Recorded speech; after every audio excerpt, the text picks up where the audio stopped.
In 2024, U.S. spending on non-surgical aesthetic procedures, which includes fillers, reached $17.5 billion. Vascular occlusion after filler injection is a rare but serious complication where a blood vessel becomes blocked.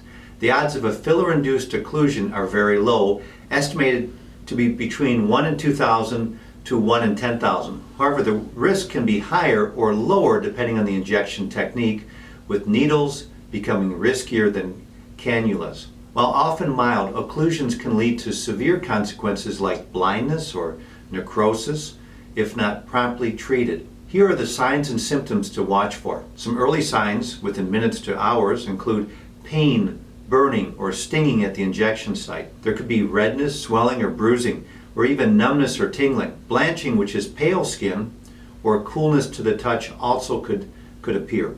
Some late signs, which could be hours to days after the injection, include discoloration, colors including blue, purple, or black, blisters or open sores, ulcerations, which are open wounds, necrosis, which is tissue death. Other symptoms include difficulty moving or using the affected area, fevers or chills in severe cases. Now, it should be noted these symptoms can vary depending on the severity of the occlusion and the type of filler that was used. In cases where filler-induced vascular occlusions occur, hyaluronidase should be injected promptly to dissolve the filler at the injection site. Also, the injured person should promptly be given hyperbaric oxygen therapy. Per an article posted by the American College of Emergency Physicians and written by Paulina Panchiva, medical doctor, said, quote, "To increase the likelihood of survival of compromised tissue, HBOT should be considered particularly in severe cases. Through multiple animal and clinical studies, HBOT has demonstrated increased tissue survival through numerous mechanisms, including increased tissue oxygenation, enhancement of fibroblast and collagen synthesis, neovascularization, that's production of new blood vessels, and by closing arteriovenous shunts. The primary anti-ischemic effect of HBOT comes from hyperoxygenation, which increases the diffusion, length, and depth of oxygen through the tissues. HBOT increases stem cell proliferation and accelerates angiogenesis, which facilitates the process of healing.